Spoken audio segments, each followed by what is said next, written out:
esta oportunidad de hablar contigo. Estamos esperando unos minutos a que termine la gente de vincularse a esta conversación. Muchas gracias. Muchas gracias a vosotros. Sí, vamos a esperar un poco que llegue la gente, que se cumpla el horario y aquí estamos para hablar hoy un poco. ¿Te apetece hablar de La Casa de Papel y del encierro y todas esas cosas? Así es. Veo al fondo de tu pared, veo la máscara de Dalí, pero veo también con mucha alegría varias máscaras de artesanías de Colombia. Sí, sobre todo, uy, aquí, ahí tengo yo a la costa de Colombia, Muy bien. el carnaval. Ahí, ahí y en el corazón. Sí, sí, lo tengo, sí. Bueno, muy bien. Sí, sí, tengo. Y no es lo único que tengo por casa de Colombia, ¿eh? Tengo muchos detalles que voy mirando. Tengo hasta cosas, vamos, que no tengo de España. Yo no tengo nunca he tenido la camiseta de la selección española de fútbol y cuando juega la selección de Colombia me pongo la de Colombia. Qué bien. Sí. Nos encanta que Colombia te guste tanto. Vamos a hablar ahora más tarde de cómo fue tu conexión con Colombia, cuándo, cómo, por qué y tus visitas a nuestro país, pero se nota que tienes un cariño especial por Colombia y por supuesto todos los colombianos te tenemos un aprecio y una gratitud especial porque la Casa de Papel ha sido acá, como en muchas partes del mundo, prácticamente en todo el planeta, un gran éxito y ha sido una fuente de inspiración, de reflexión y por eso estamos tan emocionados de poder conversar contigo hoy. Qué bonito. Sí, sí, pues yo también estoy muy contento de poder hablar hoy con vosotros, con Colombia, gracias a Colsanitas. Muy bien, a ver, son las 12:31, unos segundos más, 2 minutos para que se terminen de conectar. Se vayan sentando todos los que lleguen, tomen asiento. Sí. Lo bueno Que, es pongan en, que dime. pongan en pausa la cuarta temporada de La Casa de Papel, hagan una pausa para ver al guionista en vivo y en directo. No haremos spoilers, todo el mundo tranquilo. Muy bien, aquí estoy viendo que la gente va entrando y está muy emocionada. Sí, les saludo a todos. Qué Dice, bueno. me encanta la serie, excelente idea, estupenda iniciativa, súper. Qué placer permitirnos escucharte en esta conversación, que nos hable de temas nuevos y creativos. Bueno, en fin, Bueno, muy bonito. ya Ese, los estoy viendo. Sí, mucho, mucho cariño por la serie, por los personajes, por lo que representa, por los mensajes que transmite, muy poderosos, muy, muy intensos, muy, muy especiales. Pero bueno, acá tendremos un buen rato para conversar sobre ellos. Creo que, creo que ya podemos iniciar. Yo creo que ya hay bastante gente y para ser cumplidos, entonces ya agotamos los primeros 2 minutos de lapso para el ingreso de la gente. Seguirán uniéndose. Bienvenidos todos. Muy buenas tardes. Mi nombre es Mauricio Rodríguez. Seré el entrevistador de una serie de conversaciones organizada por Colsanitas con el objetivo de aportar al bienestar de todos ustedes participantes. Muchas gracias por su presencia en esta conversación. Eh, esta serie se llama Fricción y esta es la primera conversación de esta serie. La idea es conversar con personajes interesantes que nos aporten ideas, experiencias, conocimientos, vivencias que puedan servirnos para estos tiempos difíciles, para esta crisis del coronavirus, que sean lecciones personales y profesionales que enriquezcan nuestras vidas. Nuestros invitados tendrán unos minutos iniciales para hacer unos planteamientos, unas reflexiones sobre lo que están viviendo, lo que están sintiendo en este momento, para contarnos algo de su vida, de su trayectoria profesional. Y luego de esos minutos iniciales, yo formularé una serie de preguntas, tratando de captar pues los muchos interrogantes, la curiosidad que tienen todos ustedes que están participando en esta conversación virtual. Y después al final, en los últimos 15, 20 minutos, dependiendo de la cantidad de preguntas que tengamos, voy a leer algunas de las preguntas que me hagan llegar ustedes a través del chat de esta conversación virtual. Muy bien, entonces entremos en materia. Hoy tenemos un invitado muy especial. Es un honor y es un placer para mí y para todos nosotros contar con la presencia de Javier Gómez, guionista y coproductor ejecutivo de la famosa, muy exitosa a nivel mundial, de la famosa serie La Casa de Papel. Javier, bienvenido a esta conversación virtual, a esta serie Fricciones de Colsanitas. Y de nuevo, mil gracias por este tiempo para compartir con nosotros tantas ideas, tantas experiencias tuyas.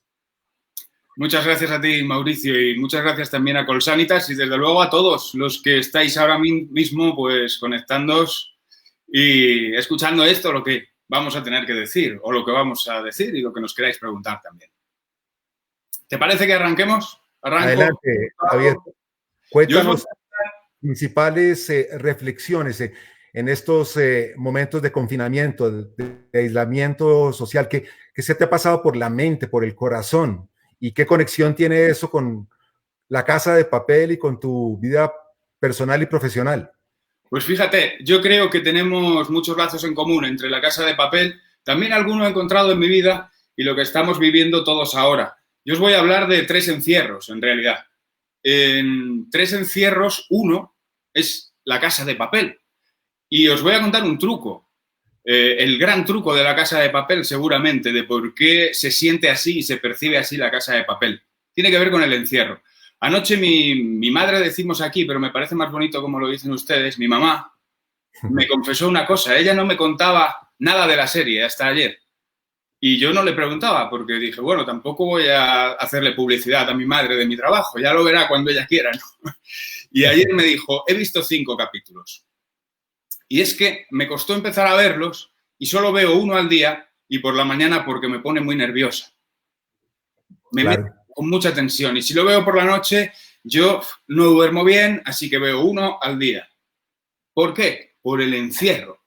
Nosotros escribimos, si os fijáis en los 2 atracos, son 2 atracos con rehenes que pasan muchas horas en un lugar metidos, en contra de su voluntad, no se pueden mover de ahí.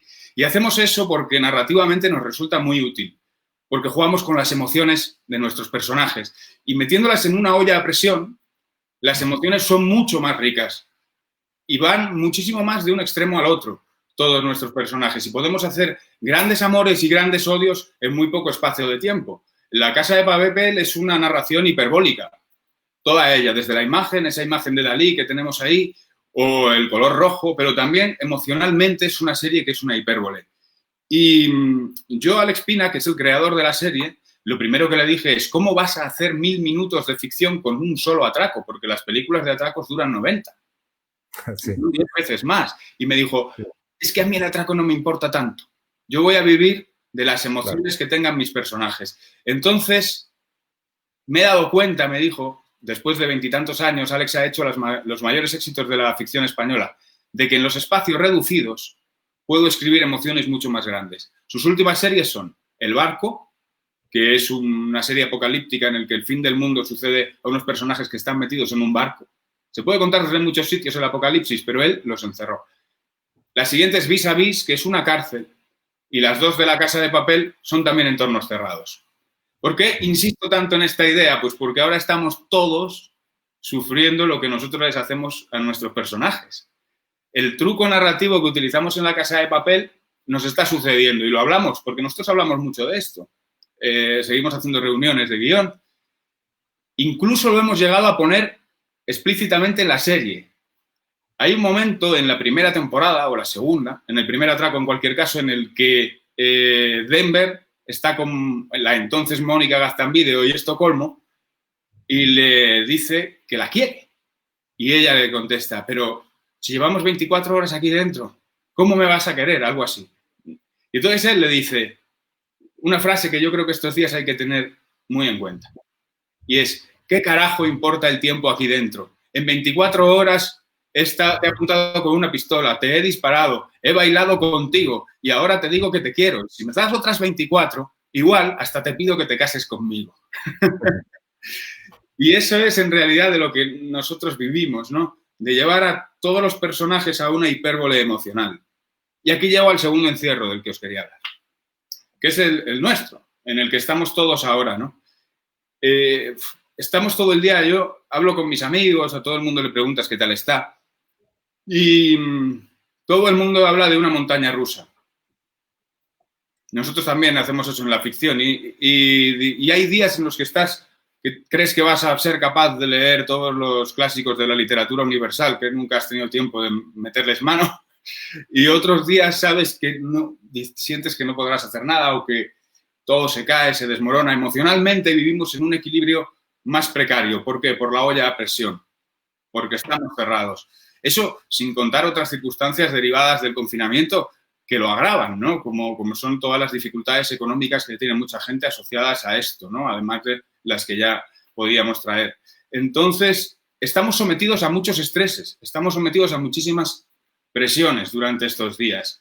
Y creo que tenemos que tener en cuenta que parte de nuestra percepción está... Yo qué les diría a los personajes de La Casa de Papel. No os pongáis tan nerviosos, no os apuntéis tanto con las pistolas, tened en cuenta que estáis encerrados, todo se siente más. Pues creo que algo de eso tenemos que tener nosotros ahora a la hora de cuidarnos la salud mental, los que tenemos la suerte de tener los bronquios bien estos días, ¿no? Aquí en Madrid está siendo terrible, o sea, allá afuera hay una epidemia. Es una epidemia es una catástrofe difícil de comprender porque no ves la cicatriz, las heridas, solo están en las UCIs, las calles simplemente están vacías. Entonces, todos son percepciones muy engañosas que hacen que nuestras emociones se muevan y tenemos que estar, yo creo que con un pie haciendo tierra, ¿no? Para no despistarnos demasiado y tener todo eso en cuenta. Y el tercer encierro del que os quería hablar en esta introducción es el personal. Yo ahora les digo a algunos amigos míos, os llevo 2 años de ventaja con el encierro. Y a la gente que nunca ha estado en casa metida 2 años, les llevo 2 años. Porque yo estuve encerrado en casa 2 años. Más o menos entre los 30 y los 32. Yo estuve enfermo con una depresión en mi casa. El tiempo que no estuve en el hospital, estuve en casa. Y hay gente que dice una frase que a mí me resulta muy peligrosa, que es que las crisis son grandes oportunidades. Yo eso no lo creo. Las crisis son sobre todo crisis y periodos en los que se destruyen cosas. Grandes oportunidades depende de para quién. O sea, hay gente que... El otro día me decía un amigo, invierte contra el euro y a corto, porque te forras. Bueno, hay gente que ve una oportunidad en esto, pero el común de los mortales no se dedica a las inversiones de dudoso calado ético, ¿no? Entonces, las crisis son crisis. Y estamos en una, y será dura, ¿no? Y para mucha gente muy, muy duro. Pero, ¿qué es lo que podemos hacer? Según mi experiencia de aquellos 2 años de encierro, en los que el confinamiento era anímico y espacial, a mí lo que me sacó de ahí fue un día que me senté delante del ordenador y me dije, escriba o no, todas las mañanas de 9 a 12 estaré delante del ordenador. Conecté con mi naturaleza al final, que es la de escribir, ¿no? No digo que todo el mundo se tenga que poner a escribir, pero yo me di un hueco para mí ahí y empecé a escribir. Casi sin querer y sin planes, pero todos los días mi única obligación eran 3 horas haciendo esto y el resto del día lo pierdo. Le metí movimiento a mi vida. Estaba quieto, estaba en mi casa, no había salida y seguramente emocional todavía tampoco, pero empecé a introducirle cierta dinámica. De ahí me salió una novela que se publicó después, cuando yo ya estaba sano y estaba trabajando otra vez. Unos meses después se publicó y la novela fracasó comercialmente. Pero esa novela la leyó Alex Pina, el creador de la serie, y me llamó. Y esa novela que yo utilicé como un vehículo para salir de la enfermedad, al final me deparó la aventura más grande de mi vida, que se llama Casa de Papel, ¿no? Y pensaba esta mañana también en aquel confinamiento mío y en que al final lo que me ayudó fue esforzarme por darle el movimiento que la capacidad que yo tenía en ese momento, que era poca, le podía dar. Unas poquitas horas al día. Es decir, una ambición que yo podía cumplir. Y creo que este es el retrato previo de los 3 encierros que yo os quería trasladar hoy y que creo que en esta época de confinamiento pues, nos sirvan. Pero seguro que tienes un montón de preguntas, Mauricio. Muchas preguntas. Gracias, Javier. Muy interesante lo que nos cuentas y muchas preguntas tengo yo y muchas preguntas tienen los participantes, pero quisiera ahondar unos minutos en esto que estás proponiendo, esta forma de superar la adversidad, lo que se conoce como la resiliencia, que es la capacidad de sobreponerse a la adversidad. Y tú has tenido varias experiencias muy negativas, muy dolorosas. Mi pregunta al respecto es, ¿cómo tomaste tú la situación de depresión cuando formalmente te dicen tú no puedes trabajar, tú estás incapacitado? Es un shock, es un shock que destruye la confianza en sí mismo, la seguridad, la visión del futuro. ¿Cómo sobreponerse a ese primer golpe inicial y qué recomiendas hacer o dejar de hacer para poder asimilar ese golpe y comenzar a hacer lo que nos estabas comentando? Shock inicial. Bueno, es tremendo, claro. Yo tenía 31 años y llevaba 1 año y medio de baja médica, ¿no? Entonces, legalmente en España, cuando llevas 1 año y medio en una baja, hay 2 caminos. O te ponen a trabajar o te jubilan para siempre. Bueno, para siempre, prácticamente para siempre. A mí me dijeron, yo creía que el tribunal médico me iba a poner a trabajar, pero yo no estaba bien. Pero peor que la noticia de ponerme a trabajar fue la de, chico, te vamos a jubilar. Con la edad que tú tienes, 31 años, solamente con la medicación que tomas, te vamos a jubilar para siempre. Claro, yo salí de allí como si me hubieran pegado con un mazo y me hubiesen aplastado el cuerpo, porque yo llevaba una carrera periodística que me había costado mucho esfuerzo, me iba muy bien, ya tenía mi programa, tenía muchas cosas que los periodistas ambicionamos, y aquello pues me destrozó. Te mentiría si te dijera que supe reaccionar en el momento con fuerza. Comprendí una frase que nos decían algunos economistas cuando yo hacía periodismo económico, que es, cuando tocas fondo comprendes que todavía te toca rascar. Entonces, a mí aquello me arrasó. Este cuerpo flaco perdió 20 kilos. Entonces, bueno, fue tremendo. Recibí ese golpe, comprendí, yo me sentí morir y sobreviví al cuerpo.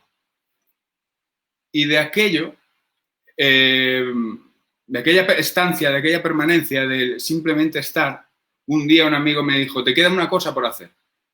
Regresar a Madrid, regresar a tu entorno con tus amigos. Estamos aquí. Entonces yo dije, bueno, voy a volver a Madrid y a ponerme a escribir. Fue lo que os contaba, en alguna manera fue conectar con mi naturaleza, que yo había sido una persona que siempre había escrito, y aquello me fue haciendo recuperar la autoestima. Para mi incorporación cuando tuve que regresar al periodismo, que es un mundo que tú conoces, que es muy duro, hay mucha competencia, a mí me protegieron mucho a la llegada, pero moralmente me sirvió mucho saber que yo llegaba, después de aquel destrozo, con un libro que se iba a publicar, ¿no? Simplemente esa cosa a la que yo me podía, eso me ayudó en la autoestima. Entonces, pero para la gente que está en esa fase, yo lo cuento también porque creo que los que salimos de ese agujero tenemos el deber de contarlo para que los que están sepan que se sale. Y cuando yo estaba ahí abajo, solo había una cosa que me servía. Que gente que había estado ahí me diese testimonio de que había un después. Porque cuando estás ahí no ves el después, ni lo crees posible para ti. Pero alguien te coge un día la mano y te dice, yo estuve ahí y salí. Pues eso es lo que... Por eso yo siempre intento hablar de esto, porque me gusta que la gente sepa que se puede salir de ahí. Y mejor incluso de lo que eras antes, porque saldrá una versión sana de ti mismo. Y eso hace que todo sea mejor. Muy importante lo que nos cuentas, Javier, muy útil para muchas personas que en este momento están afrontando situaciones muy difíciles de salud o de estabilidad económica. Mucha gente sufriendo en Colombia y en el mundo entero. Quiero hablar sobre lo último que estabas mencionando, el contacto con tus colegas, el contacto con tus amigos, la empatía, la necesidad de sentir el dolor en los demás y hacer algo al respecto. la solidaridad, que es una cualidad, creo, fundamental en momentos de crisis. Y quisiera pedirte un favor, Javier, para explicar el concepto de solidaridad en tu versión, que la encontré yo de una manera muy bella y maravillosa en una columna que publicaste en el periódico El Mundo hace unos años, titulada La Rampa. Creo que es un mensaje de solidaridad tremendo, muy poderoso. A mí me conmovió mucho y quisiera que lo compartieras con los demás participantes en esta conversación, porque creo que estamos en la hora de la solidaridad, y es esa solidaridad, la de tus amigos, la empatía de tus colegas, la de la gente cercana de la familia, la que imagino logró hacerte salir del hoyo, del hueco en el que estabas. Cuéntanos un poco acerca de La Rampa, si quieres contarla o leer la columna. Sí, es una columna muy breve, bueno, muy breve, es una columnita de prensa que yo un día tuve la necesidad de contar y habla de todo esto que tú estás diciendo. Os la podría, pero disculpad que os la lea porque no es demasiado larga. Se publicó en el año 2016 y dice: era agosto o septiembre de 1997 y a mis padres les habían dicho que mi hermano se moría. Llevaba toda la vida en silla de ruedas y a los 16 le había brotado un cáncer en la garganta, tiroides. Le quedaban semanas. No pudo suceder en un momento más raro. Nosotros vivíamos en una casa que habían ido construyendo mis padres mientras vivíamos en ella. Y una de las pocas cosas que quedaban por hacerse era la rampa. La rampa que le iba a permitir a mi hermano salir y entrar de casa sin ayuda se iba a construir cuando los médicos lo habían desahuciado. Imagino a mis padres en su dormitorio aquellos días en un ¿qué hacemos?, que no se atreverían ni a preguntarse. Los imagino mirándose a los ojos y decidiendo al fin y al cabo si se rendían. Si asumían que no tenía sentido construir aquella rampa enorme que rodeaba la terraza, entonces hicieron algo absurdo, algo hermoso, algo de padres. Decidieron construirla. Fue un sábado de verano en el que la hormigonera vieja, verde, de hierro y de gasoil empezó a sonar muy temprano. Mi hermano se moría en el hospital, pero mi padre, el chichi que nunca nos fallaba, mis tíos y yo con 14 años y una camiseta de prica, estábamos allí, sin hablar, oyendo la hormigonera, paladas, arena, piedras y algún gemido mío en levantar los sacos de cemento. Entonces ocurrió. Eran las 8 de la mañana y empezaron a salir hombres de todas las casas. Acudían al sonido de la hormigonera, hombres de 40, 50, 60 y 70 años, bajando con ropa de trabajo. Lo recuerdo poniéndose guantes, incorporándose al tajo sin preguntar, pasándome manos enormes por la cabeza a modo de saludo. Todos los vecinos de Yuja, que así se llama mi barrio, diciéndole al cáncer de mi hermano que todavía no. Que aquella tarde en el hospital podríamos contarle que había venido todo el barrio. Todos, Ricardo, han venido a hacer la rampa. ¿Ya está hecha la rampa? Ya la tienes, para cuando vengas a casa. Nadie supo explicar cómo mi hermano empezó a mejorar después de aquel día. Y vivió casi un año más. Un año en el que a veces pudo usar la rampa sin ayuda y otras hubo que empujarlo. Cuento esto tan íntimo porque desde entonces, cuando vienen mal dadas, me digo que hay que construir la rampa. Porque para mí, esos hombres viniendo significan la palabra barrio. Porque en Yuja nunca nos han dejado sentirnos solos. Porque esa mañana de hace casi 20 años contiene todo lo que me enamora del ser humano. Esa columna, creo que en estos días está volviendo a moverse en redes. Claro. Y creo que tiene que ver con este momento y con que estamos mejor así.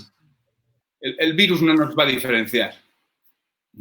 Tenemos que construir todos rampas todos los días, Javier. Qué belleza de ejemplo, qué historia tan impactante, tan conmovedora y creo que esa es la actitud que hay que asumir, pensar que tenemos un futuro y que vamos a seguir viviendo y mientras estemos vivos tenemos que apostarle a ese futuro y creer en ese futuro, tener esa esperanza, nunca perder esa solidaridad, esa empatía, esa compasión y ese deseo de construir una rampa para ese futuro, sea como sea, venga lo que venga.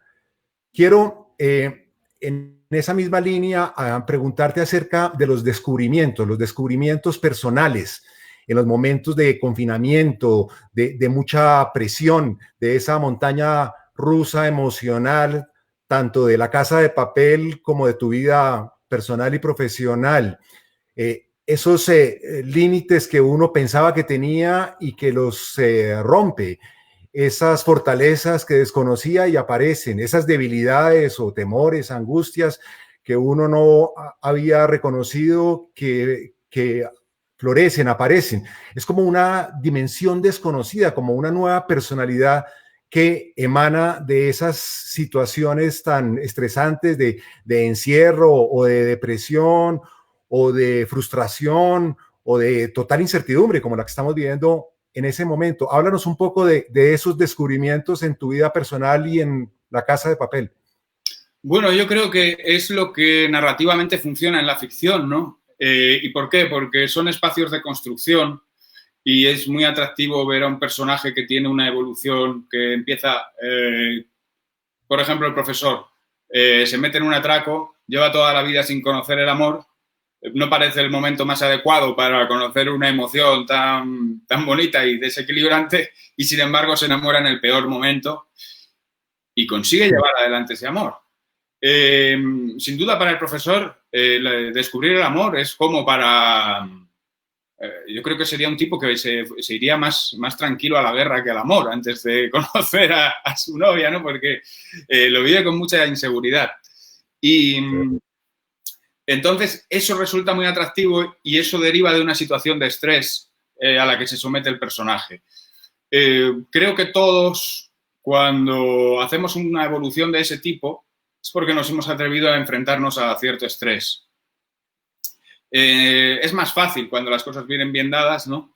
Pero son territorios de aprendizaje en los que uno se redescubre. A mí me sucedió, por ejemplo, yo con 34 creo que fue, o 33, bueno, por ahí, me ofrecen dejar el periodismo. ¡Guau! Llevaba toda la vida queriendo ser periodista, ¿no?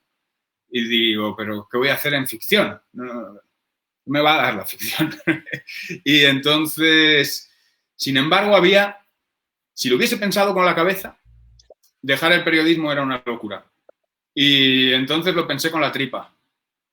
Y ahí es donde estaba la decisión a tomar.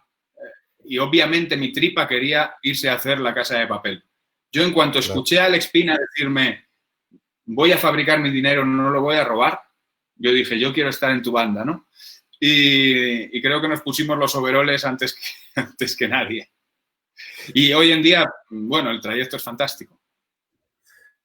Javier, me fascina de los personajes de La Casa de Papel y de las conversaciones que tenemos todos en estos días de confinamiento, cómo empezamos a caer en cuenta que las personas tienen múltiples facetas y que no son tan sencillas, tan simples como aparecen a primera vista. Y por ejemplo, en los personajes de La Casa de Papel encontramos algo de maldad en los buenos y algo de bondad en los malos, ¿no? Y todos tenemos un angelito y un diablito que va subiendo o bajando de intensidad según las situaciones y las nuevas vivencias, las nuevas experiencias. En ese plano de descubrirnos a nosotros mismos, es interesante esa reflexión sobre la dicotomía entre lo bueno y lo malo. No es tan clara la línea, no es tan tajante, blanco o negra la situación de muchas personas. Y en La Casa de Papel, pues muchos personajes, prácticamente todos, lo muestran muy bien. ¿Cuáles son tus reflexiones al respecto?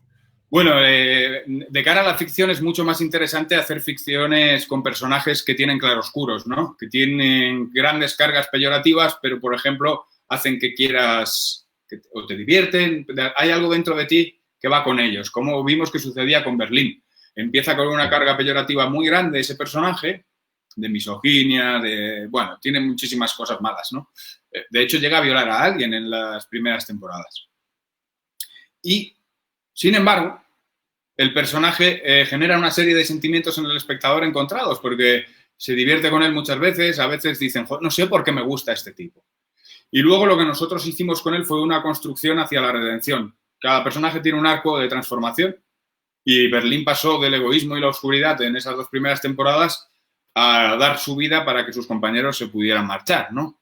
Entonces, redimimos, en ese personaje es muy claro que todo lo que te da, porque además te da al espectador le sorprende. Cuando el personaje va cambiando, cuando hace giros, que es lo que nosotros llamamos. Por cierto, ¿sabes que lo matamos en un taxi en el eje cafetero a Berlín? En Pereira, bajando de una plantación de café, trameamos su asesinato, Alex Pina y yo. Estábamos sentados allí diciendo, entonces llega, no, si papá le pegamos unos tiros porque él estará encerrado, y el taxista nos iba mirando con extrañeza, lógicamente. Javier, muchos analistas de La Casa de Papel, y comparto esa opinión, dicen que lo que sucede en La Casa de Papel es un reflejo de lo que sucede en la sociedad, que La Casa de Papel es un espejo de la sociedad. ¿Cuáles son esos reflejos principales que ves tú en, en tu espejo? Los buenos y los malos. Bueno, yo creo que hay algo del componente sociológico en La Casa de Papel. Se ve muy claro en la primera temporada, cuando decides imprimir dinero, te estás metiendo. Ahí yo creo que la serie pierde la inocencia. La serie tiene una capa de emoción y de entretenimiento muy alta, pero por debajo hay algo que también ha sacado a mucha gente, ha hecho que la gente se lleve esa máscara a las manifestaciones en muchos países por los derechos, por el feminismo, por el cambio climático, contra la pobreza. Y esto va desde el Líbano hasta Latinoamérica. Y entonces, claro, ¿es por qué? Porque estos señores se han metido a la máquina de hacer dinero. En Europa vimos cómo durante la crisis que se genera después de la caída de Lehman Brothers en aquellos años, aquí hubo un problema. Y es que los señores que podían darle a la máquina de hacer dinero jamás lo regaron en la economía real, ¿no? Se fue mucho a la banca. Y ese es uno de los asuntos narrativos y de por qué salió más pobre el sur de Europa, pese a los balances saneados de la banca, que es necesario que los tengan, del gran enfado y escepticismo que tuvo mucha gente hacia la clase política en este continente. Entonces, ¿qué hacen los nuestros? Le dan al botón. Y el profesor lo llega a decir, dice, yo estoy haciendo una inyección de liquidez en la economía real, porque se le llamó inyección de liquidez a aquello que hicieron con la banca. Ese es un paralelismo con la sociedad que yo creo que está muy, muy claro en La Casa de Papel. Y luego yo creo que a nosotros como autores, claro, todos los personajes pues tienen paralelismos con nosotros, pero no solo los heroicos. A veces bromeamos y decimos, quizá no tanto esta temporada, pero en las dos primeras temporadas Arturo tenía mucho de nosotros, pero claro, de la parte que jamás cuentas, porque Arturo era la mezquindad, Arturo tenía mucha carga peyorativa también en torno al egoísmo. Y ese personaje, en realidad, a veces te preguntas, en una situación en la que hay que decidir entre ser un héroe o salvar el pellejo, ¿yo quién sería? Cierto. Javier, tú has sido muy crítico de la situación de desigualdad que hay en el mundo entero, de la falta de oportunidades, de la inequidad, de la concentración de la riqueza y de las posibilidades en pocas manos. Y hemos visto en los últimos meses pues, protestas, años en muchos lugares del mundo. Y ahora, en la crisis del coronavirus, esa desigualdad pues está siendo muy dolorosa y muy dramática porque todos sufrimos, pero claramente los que sufren más son los que menos tienen y es absolutamente indispensable cerrar esa brecha cuanto antes y darle prioridad a la atención de los más necesitados, de los más frágiles. ¿Qué mensaje quisieras dar en este momento con respecto a cómo tratar esa desigualdad en el momento de esta crisis tan profunda que pega, que golpea tan duramente a los más débiles? Siempre hay un momento al principio de las crisis en el que la solidaridad parece que va a ganar, en el que parece que vamos a utilizar las crisis para transformar nuestro mundo en un lugar mejor. Porque la crisis te hace replantearte la vida y tienes esa ilusión al principio. ¿Qué suele suceder en las crisis? Que acaban ganando los otros, que salimos de ellas más desiguales, que salimos con las sociedades más rotas, que salimos con Europas de dos velocidades. ¿Y qué os voy a decir de lo que sucede, del salto gigantesco que hay en Latinoamérica? Entonces, lo que yo creo que nos tenemos que preguntar en este momento es ¿qué puedo hacer yo para que esta vez no suceda? Para que esas placas tectónicas que parece que estamos condenados a que tengan cada día un escalón más grande, esta vez se achique. Y yo no sé cuál es la respuesta a eso, pero sé que es la principal preocupación después de la sanitaria que tenemos ahora y desde luego la que hace que nos juguemos el mundo en un medio plazo. ¿Qué está haciendo Estados Unidos recortándole el dinero a la OMS, ¿no? America First era esto. El egoísmo era esto. Las políticas ultranacionalistas son esto. Las políticas de odio y de señalar al diferente, sea inmigrante o sea lo que sea, es esto, es separar las placas. Entonces, ¿qué tenemos que hacer?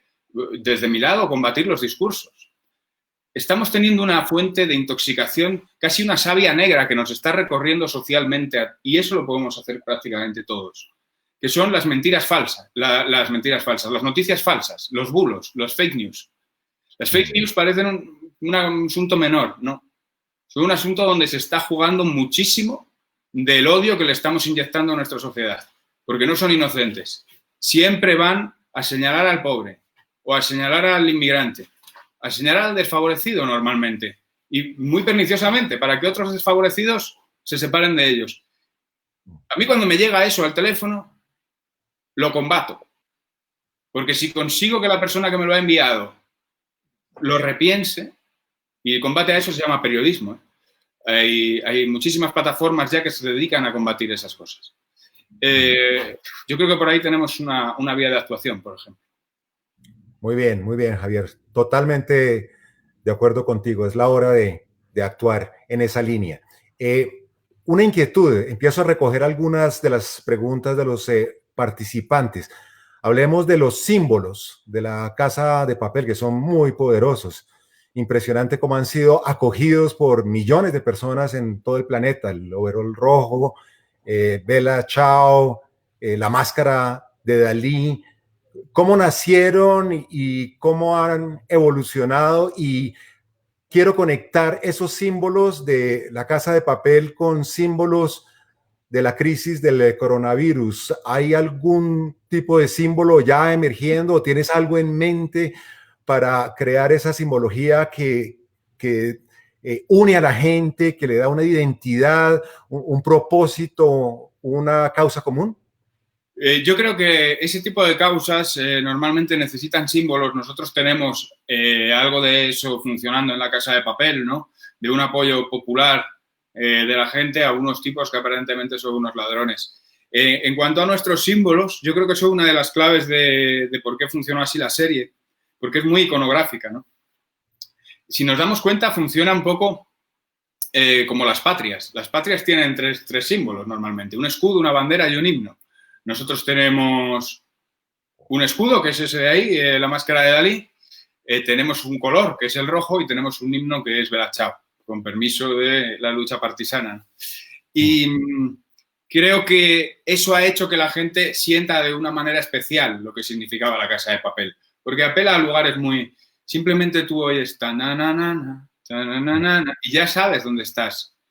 A veces se parece a las patrias, que son los lugares a los que tú quieres regresar. Cuando un espectador termina una serie y tiene la sensación de que quiere regresar, es un muy buen síntoma. Yo creo que hay algo mejor que ser una buena serie, que es ser un buen recuerdo. Y La Casa de Papel se está transformando. Para mí, las mejores series de mi vida son buenos recuerdos. Añoro los momentos en los que las veía, ¿no? El sofá que tenía entonces, lo que comía entonces, lo que bebía entonces, la mesa, el espacio. Entonces, bueno, yo creo que eso para los que hacemos series es como el dorado. Y luego hay algo que tiene La Casa de Papel, que es de lo que estábamos hablando, que esta unidad es la que vertebra y la que nos vertebra en igualdad. Todas las sociedades más fuertes son las que están más unidas, es una red. Sí. Muy importante encontrar símbolos que nos unan a todos los seres humanos para superar esta crisis humanitaria, esta crisis que es no solamente un problema de salud, sino un problema económico y es una crisis de supervivencia y de fraternidad, de dignidad. En fin, bueno, tantas preguntas que nos han llegado de los participantes. Quiero recoger en el siguiente interrogante una inquietud que se repite mucho en las preguntas. ¿Cómo es tu proceso creativo? Ujú. Bueno, pues nosotros, esta es una labor de equipo. Entonces, los guionistas a veces somos más, a veces menos. Siempre estamos Alex Pina y yo, que estamos en la producción ejecutiva de la serie, que digamos que es el último peldaño de la toma de decisiones, y además en la escritura. Esa figura de productor ejecutivo en los últimos años en la ficción lo han tomado los guionistas, porque los guionistas están al principio y al final de la historia. Todos somos los únicos que estamos en todo el proceso, porque los directores dirigen un capítulo, 2, 3. Nosotros estamos en toda la serie. Entonces tenemos esa mirada global. Y lo que hacemos es juntarnos. Estos días son muy raros porque estamos trabajando a distancia entre nosotros. Entonces nuestras reuniones, nosotros a veces escribimos 2 personas en un ordenador, ¿no? Porque la tele se escribe con sensaciones muchas veces. La narrativa se escribe en soledad, se requiere para mí mucha más, otro tipo de concentración, pero la tele requiere muchas más sensaciones y en grupo es como más se percibe. Cuando a ti te apetece contarles algo que se te ha ocurrido a tus compañeros y ellos empiezan a escuchar, es que esa trama es buena. Normalmente estas buenas ideas tienen un buen titular y consiste en mucho tiempo y en mucha inclemencia con tu propio trabajo. Yo creo que inclemencia es la palabra que yo más utilizo cuando tengo que explicarle a alguien las virtudes que hacen falta para este trabajo. Porque lo peor que puedes hacer con una idea tuya es enamorarte de ella. La tienes que maltratar prácticamente. La tienes que someter a todo tipo de tensiones a ver si sobrevive. Y las que pasan ese periodo de prueba en el que cuestionas absolutamente todo y te desenamoras de ella, son las buenas, ¿no? Nosotros, para que nos hagamos una idea, un guión de La Casa de Papel, hay guiones que han llegado a tener más de 50 versiones. ¡Wow! Un guión lleva una media de un mes de trabajo. ¿Por qué? Porque tiramos muchísimo trabajo. Y siempre en equipo. Javier, otra inquietud que aparece en las preguntas de muchos de los participantes. Muchas gracias a todos los participantes. Mucha gente con mucha curiosidad, con mucho entusiasmo, muy agradecida por esta oportunidad que nos brinda Colsanitas y felices de conocer a Javier, su forma de pensar, su forma de ser. Javier, una curiosidad. Colombia, ¿qué es Colombia para ti? ¿Cómo conociste a Colombia? ¿Qué conoces de Colombia? Y una pregunta en particular sobre Bogotá. ¿Dónde, cómo, cuándo nació el personaje en Bogotá? Claro, pues me encanta responderte a estas preguntas. Yo llevaba en esto pues unos meses y entonces Alex me dijo, Javi, si esto lo podemos escribir en el Caribe, ¿por qué lo estamos escribiendo en España? Y dice, tienes toda la razón. Claro. Entonces cogimos un avión y nos fuimos a escribir allí. Estábamos escribiendo el final del primer atraco, los últimos tres capítulos. Y esos capítulos se escribieron en Rincón de Mar, que es un pueblecito muy pequeño del Caribe, en dirección a Panamá, si lo miramos desde Cartagena. En Cartagena, en toda la costa está el Tayrona, que recorrimos todo eso. Estuvimos varios días en un hotel en el Tayrona encerrados escribiendo. Además, éramos prácticamente los únicos hospedándonos allí. Y recuerdo estar allí en la terraza, delante del mar, viendo a los pájaros surfear el aire, porque lo surfeaban, y escribiendo mucho, ¿no? Y después de eso nos fuimos al interior del país y recorrimos. Habíamos estado allá en Medellín, recorrimos el eje cafetero, y ese viaje fue un enamoramiento, en realidad, de Colombia, porque además escribimos cosas muy importantes de la serie, todo ese final le cogimos mucho cariño. Y después seguimos yendo para allá. Fuimos a Bogotá a un festival que se llama Smart Films, que organiza la familia Valencia, que son unos amigos nuestros después de aquello.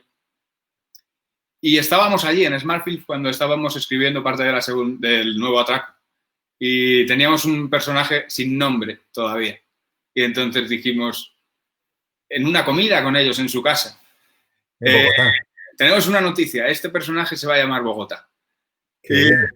Y bueno, no había otra. De hecho, es que este atraco lo planeamos en Barú. El atraco del Banco de España, cuando nos encerramos entre Cartagena y Barú, nos fuimos para allá. Siempre que tenemos un momento, o teníamos, que ahora no se puede viajar, un momento complicado en la escritura, solemos irnos porque nos aislamos mucho, vamos a sitios que ya conocemos allá sin apenas cobertura en el móvil, con diferencia horaria con España, nos dejan de llamarnos y trabajamos muy bien. Javier, la siguiente pregunta me recuerda algo que leí sobre usted, sobre su experiencia combatiendo el insomnio. La pregunta concreta es, ¿cómo hace para relajarse, para dormir? No solo por la situación que estamos viviendo todos, sino también por la tensión, por la presión que tiene por su trabajo tan dinámico, tan intenso, agotador, agobiante.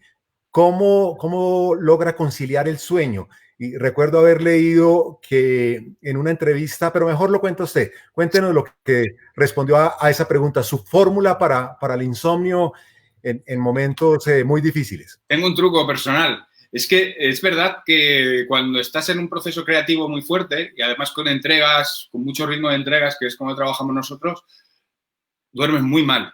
Yo detecto que los guionistas del equipo están empezándose a enchufar a la serie cuando me dicen, bueno, llevo toda la noche soñando con el profesor, y ahí digo, ah, tú ya estás ahí.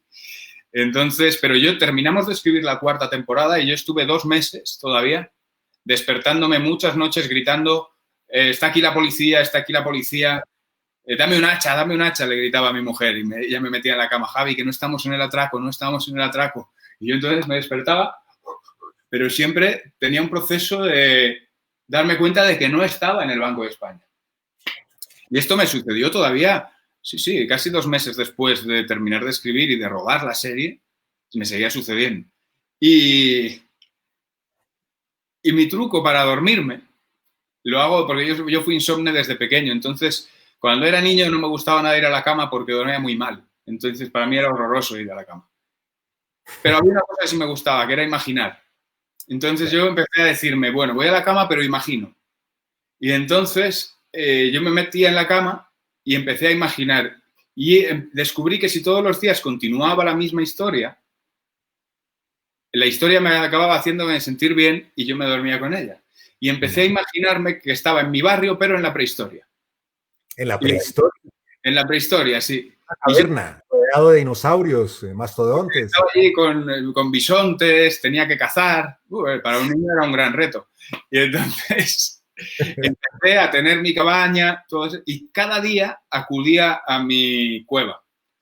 Y eso acabó siendo una suerte de llamada al sueño, a tal punto que sigo evolucionando esa historia tantos años después. No vean las comodidades que he conseguido atesorar en estos años en la prehistoria, pero ya en cuanto evoco un poquito eso, me duermo. Ese es mi truco. Al principio cuesta dormirse porque te estimulas mucho, pero una vez que pasan las semanas, en cuanto recuerdas eso, yo caigo. No sé si tiene alguna validez científica, pero a mí me funciona. Está muy buena la fórmula, la pondremos en práctica muchos. Javier, otra inquietud de los participantes. Esta experiencia personal del coronavirus, del aislamiento, seguramente ha suscitado toda suerte de pensamientos, de emociones, de sentimientos en su cabeza, en su corazón, en su espíritu. ¿Ya hay un borrador, alguna idea tentativa de un nuevo personaje o un giro de algunos de los personajes actuales, etcétera, etcétera, que incorporen esta nueva producción de emociones, de sentimientos, de ideas que provoca el coronavirus? Yo creo que el otro día le decía a un amigo mío, la siguiente epidemia va a ser la de toda la literatura de confinamiento. Que cuando abran van a salir novelas por todas partes que tengan algo que ver con el coronavirus y ensayos. Por suerte la Casa de Papel tiene una inercia ya propia y además está contándose en un tiempo anterior a esta epidemia, porque le pusimos fecha. Entonces yo creo que permaneceremos un poco al margen del virus, pero seguro que de este tiempo salen muchas ficciones. Seguro que sí. Javier, ¿qué cree usted que pasará en el mundo en unos meses u años. Hay algunos que sostienen que la reacción de la gente va a ser volver a la normalidad, creer que esto fue una pesadilla larga, dura, intensa, pero que la gran mayoría de las personas tienen la capacidad de olvidar o de poner en un rincón esas malas experiencias y volver a lo, entre comillas, normal. Otros piensan que no, que aquí hay un cambio de fondo en la forma de vivir, en la forma de trabajar, la forma de relacionarnos, nuestras prioridades, etcétera. Otros creen que estamos a pocos días del final del mundo. En fin, hay todo tipo de versiones, de especulaciones. Su intuición, que es tan importante en su vida, ¿no? Eso que nos ha narrado, que lo ha llevado a desarrollar su imaginación y sus respuestas ante sus propias crisis y que estimula su creatividad. ¿Qué dice su intuición con respecto al futuro de la humanidad después de esta crisis? Bueno, claro, estos días casi todos, pues una parte de lo que nos corresponde es jugar a ver. Es muy humano intentar saber qué va a pasar después. Nadie va a acertar. Pero el otro día yo pensaba que entramos a la crisis pensando cuándo recuperaré mi normalidad, cuándo volverá todo a ser como antes. Y a lo mejor salimos de ella sin querer que todo vuelva a ser como antes.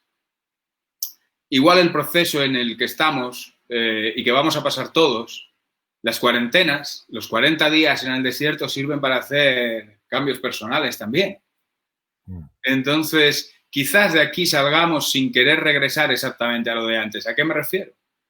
Es normal que yo consuma fruta que se está cultivando al otro lado del Atlántico.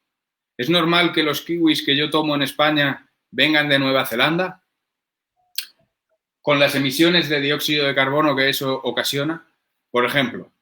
Es decir, este parón le está dando también oxígeno al mundo. Los niveles de contaminación de las grandes ciudades bajaron por fin.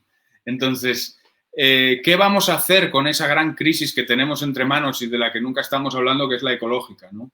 Que además tiene consecuencias tremendas sobre todo esto de lo que estamos hablando hoy. Si nosotros nos ponemos en tierra bomba y miramos hacia Cartagena y escuchamos, nos van a decir que el mar se comió allí ya 3 líneas de casas. Sí, cierto. Cosa que no ha sucedido en el lado de enfrente. Porque enfrente pueden poner espigones y conservan los hoteles. O sea, lo que hablábamos de la desigualdad. Entonces, ¿qué hacemos con el cambio climático? Cuando vas a Barú, te dicen, hemos perdido muchísimos metros de playa. Antes jugábamos tenis delante de esta casa, ¿no? Entonces, ¿queremos volver de verdad del todo a la normalidad? ¿Era normal o hay que hacer algunos cambios? Yo creo que es un buen momento para reflexionar en esos cambios. Cambios como sociedad, cambios laborales, profesionales, cambios personales, pero todos tenemos que reflexionar sobre conductas, comportamientos que tenemos que cambiar para vivir mejor. Así de sencillo, aprender las lecciones de los errores, de las equivocaciones del pasado, de las injusticias, de la desigualdad en las oportunidades, en fin, son tantos los frentes. Pero bueno, quiero seguir aquí con la muy larga lista de preguntas, increíble. Aquí podríamos hablar horas y horas porque me han llegado muchas preguntas. Y de nuevo, muchas gracias a los participantes, muchas gracias a Colsanitas por darnos esta oportunidad. Una pregunta que se repite una y otra vez, que seguramente no tiene una respuesta precisa, pero que todo el mundo quiere saber esa respuesta, por lo menos intentar conocerla, y es: ¿cuál es el ingrediente secreto, mágico de la Casa de Papel para ser tan exitosa? ¿Qué es lo que diferencia, distingue a la Casa de Papel de otras series, que es único, que es especial, y cómo encontró ese ingrediente? Yo creo que la serie, la palabra clave de la serie es emoción. La serie a nosotros nos emociona cuando la escribimos. Yo he terminado de escribir secuencias con taquicardia, ¿no? Y a veces me han durado tiempo.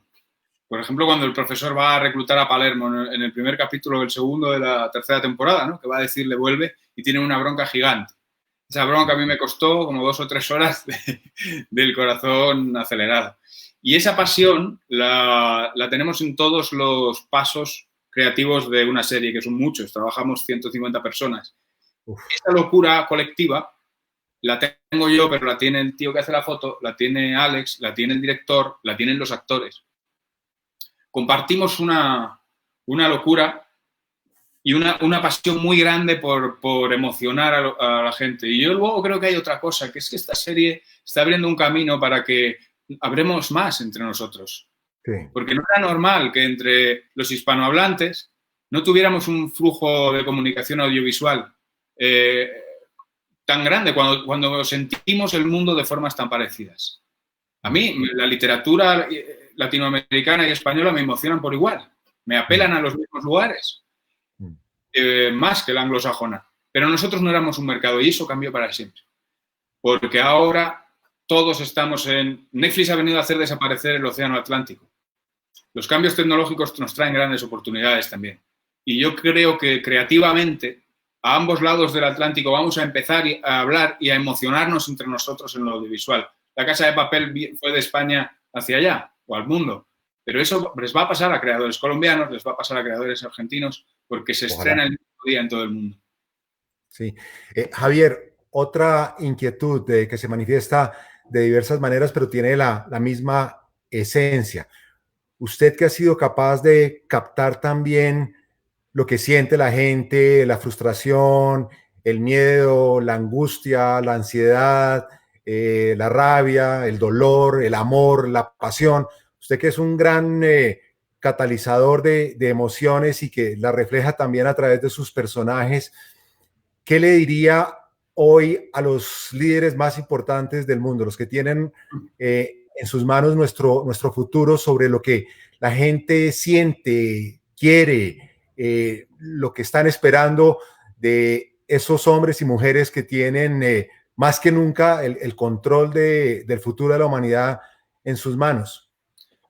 Pues yo creo que estamos en un momento del pathos, de la emoción, de la empatía que estábamos hablando antes. Creo que parte del momento de cambio en el que estamos, también el movimiento feminista pasa por ahí, es en sentir más el mundo, en cuidarlo más y tener muchísima más sensibilidad. Yo creo que una de las grandes mentiras de nuestro tiempo, y que yo me creí durante años, es que éramos animales racionales. Y con la razón hacíamos muchas cosas cargadas de frialdad. Pero eso es una contradicción terrible, porque los grandes acontecimientos de mi vida no son racionales. Yo no me enamoro racionalmente. Yo soy un ser emocional, que además razona. Entonces, yo no creo que seamos animales racionales. Somos animales emocionales que además razonamos. Pues lo que yo les diría a los líderes políticos es que actúen con las emociones también. Que razonen, pero que sientan. Muy bien. Muy bien. Javier, una última pregunta. Nos quedan 2 minutos para que nos cuente qué piensa usted de Colombia, de su gente. ¿Cómo nos ve cuando un amigo suyo en una cena en Madrid o una amiga le pregunta, Javier, ¿cómo son los colombianos? ¿Cómo es Colombia? ¿Usted qué le responde? Yo ya casi no tengo ni credibilidad porque ya dicen que soy colombiano. De hecho, yo les digo, en mi país, porque mira, yo llevo las banderas de Colombia puestas, no me las he puesto para hoy, están aquí siempre. Me llamó mucho la atención cuando fui la primera vez que me decían, se colabora, todo era fácil. Necesitas algo, se hace sencillo. A veces es un país donde la amabilidad está en todas partes, te tratan tan bien todo el tiempo. Nosotros vamos porque para escribir hay que estar contento. En Colombia es muy fácil para nosotros estar contento. Y luego es un país de gran dureza también y que la ha tenido, ¿no? Y que la tiene ahí social. Yo cada vez que voy últimamente ya miro menos las postales y las fotografías y me voy más a conocer otras realidades, ¿no? Pero es un país también desde un punto de vista periodístico y de contar historias apasionante.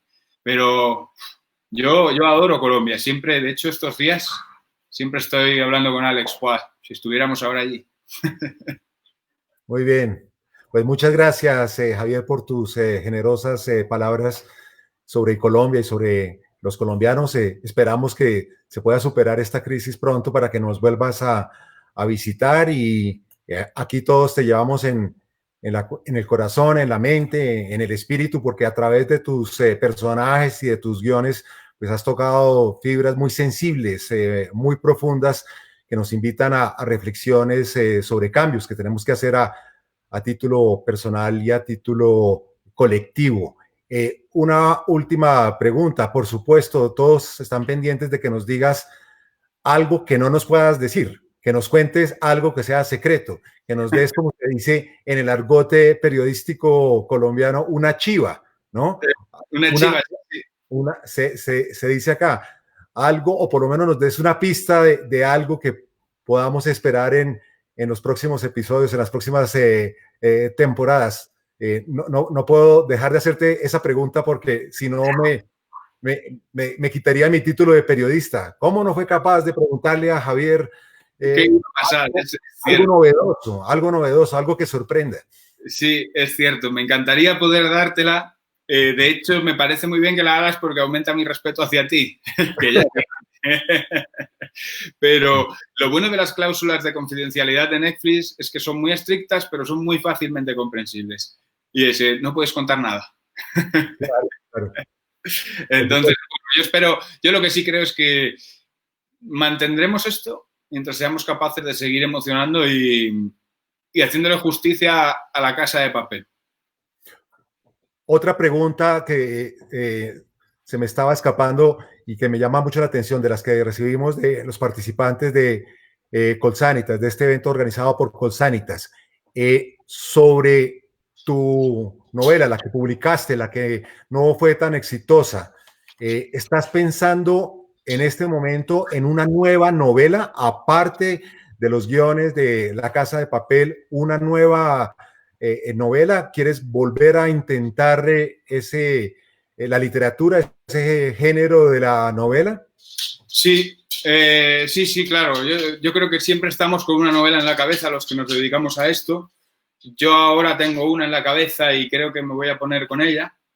Quiero hacer también un libro sobre cómo hemos hecho La Casa de Papel, que ese ya lo tengo avanzando, y cómo fue mi trayecto, ¿no? De pasar de otra profesión a descubrir esta profesión y que sucediese este fenómeno. Y sí, quiero hacer una novela, pero bueno, espero poder hacerla en los próximos meses. Pero estoy todavía estructurando, viendo cómo puede estructurarse eso. Y aparecerá Colombia, una colombiana, la música, los paisajes, algo de pronto aparecerá de alguna manera, esperamos. Sí, tienes que decir que sí, por favor. Sí, porque además no, tiene un componente autobiográfico, tiene un componente de voz que tiene que ver con lo personal. Entonces, en lo personal, al final se me cuela Colombia. Muy bien. Otra pregunta. ¿No quieren que terminemos este diálogo y me dice Colsanitas que podemos seguir. Conversar unos minutos más abusando de tu tiempo y de tu generosidad? Generosidad no solamente con tu tiempo, sino quiero reconocerla y agradecerla la generosidad de tu corazón, de tu mente, de contarnos tantas cosas tan profundas. La gente está muy impactada por tu humanismo, por tu forma de ser y nos encanta que abras tu mente y tu corazón y tu espíritu a todos los que participan en este chat. Y varias preguntas con respecto a la depresión. Si has tenido momentos en que esa larga y oscura y dura noche que tuviste que atravesar pueda volver a surgir. Hay el riesgo de un rebrote de esa tensión producto de tu trabajo o del coronavirus, y cómo lidiar con ese riesgo de que vuelva a aparecer ese monstruo. Claro, esa es la gran pregunta. Todos los que hemos pasado por esa enfermedad, que es muy dura, nos quedamos el resto de nuestra vida con la guardia alta para que no vuelva a suceder, porque es lo último que queremos que nos pase, es volver a ese pozo, ¿no?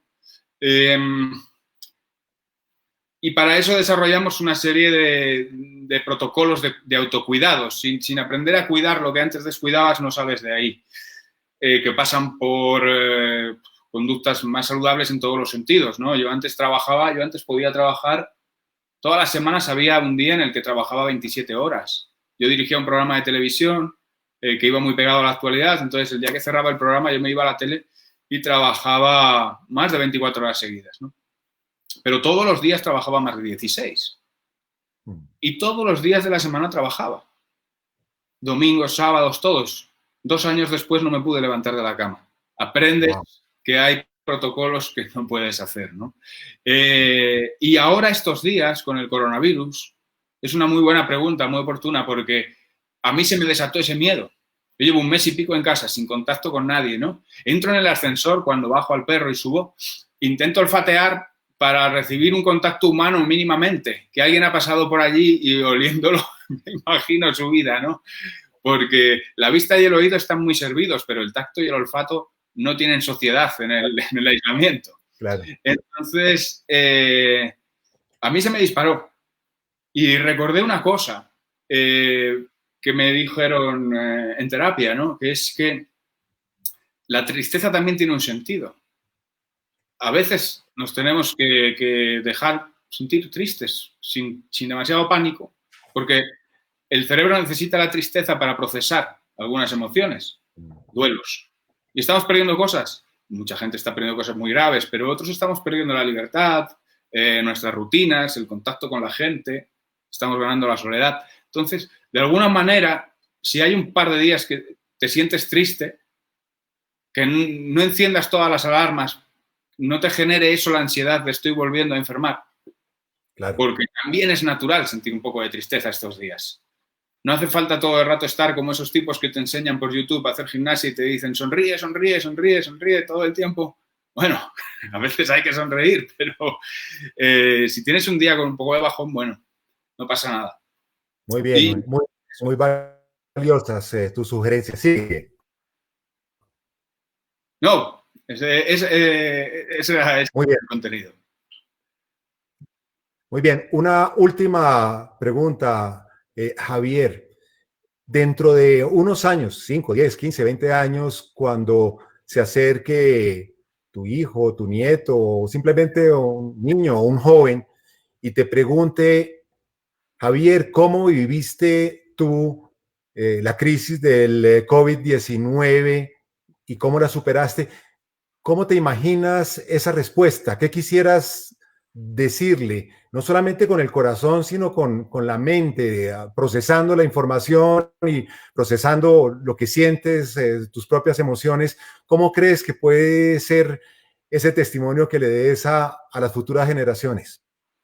Bueno, me gustaría poder decirles que la viví con responsabilidad, que no me convertí en un problema por ser un imprudente, que los servicios de sanidad, donde de verdad se estaban jugándose la vida, mucha gente, y donde están dejando lo mejor de sí mismos muchos sanitarios, que son los que están combatiendo esto, a veces en malas condiciones en este país, para que la gente tenga una cura. Me gustaría decirles que yo no fui una molestia para esa gente porque salí a la calle, porque incumplí protocolos, porque me salté la ley, y que si caigo enfermo sea por una cuestión inevitable. Que estuve del lado de los responsables y que después de alguna manera hicimos un mundo un poco mejor para los que iban a venir, porque les estábamos dejando el mundo chamuscado. Me gustaría poder decir, si no llega a ser por ese virus, hoy tu vida y este planeta estarían peor. Me gustaría. No tengo tan claro que vayamos a conseguirlo. Si relajamos un poco eso, porque es una crisis que de verdad amenaza. Se habla muy bonita desde un salón, en una casa tranquila. Se habla muy fácil desde que yo estoy aquí por las mañanas. Yo soy un privilegiado que escribe y sigue haciendo una serie de televisión desde su casa. Pero es una crisis que amenaza con romper mucho tejido social. Y es muy complicada. no tenemos que bajar la guardia. Me gustaría que estuviera a la altura del tamaño de esta crisis nosotros personalmente y nuestros poderes políticos. Muy bien. Pues Javier, antes de despedirte, quiero agradecerle a Colsanitas por organizar esta serie de conversaciones, Fricción. Muy pronto vamos a estar anunciando los siguientes personajes a los que vamos a entrevistar para que compartan, como Javier lo hizo hoy con excelencia, sus vivencias, sus ideas, sus emociones, con el ánimo de contribuir al bienestar de todos aquellos que están en esta conversación virtual. Pues muy bien, Javier, lamentablemente se nos acaba el tiempo, hubiésemos podido conversar contigo horas y horas.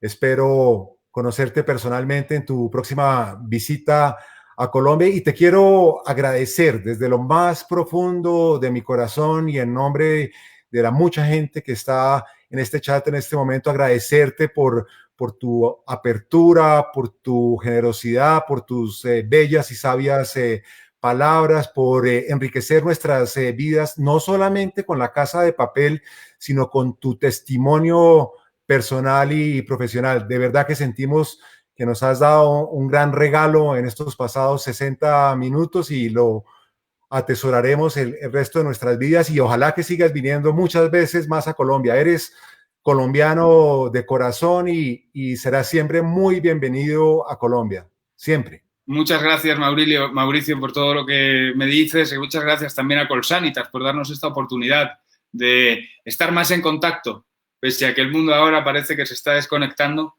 Muchas gracias a toda la gente que está viéndonos y escribiendo, que voy viendo todo lo que escribís, me emociona y os agradezco mucho las palabras tan bonitas que nos estáis dedicando. Y gracias y un saludo muy grande a Colombia. Estoy muy pendiente de todo lo que pasa allá día tras día y hablando con la gente que tengo allí. Y bueno, siempre le tengo un ojo puesto a Colombia y espero que esto lo superemos todos juntos. Muy bien, muchas gracias. Buenas tardes a todos y buenas noches a ti, Javier, en Madrid. Un abrazo. Un abrazo muy grande a todos.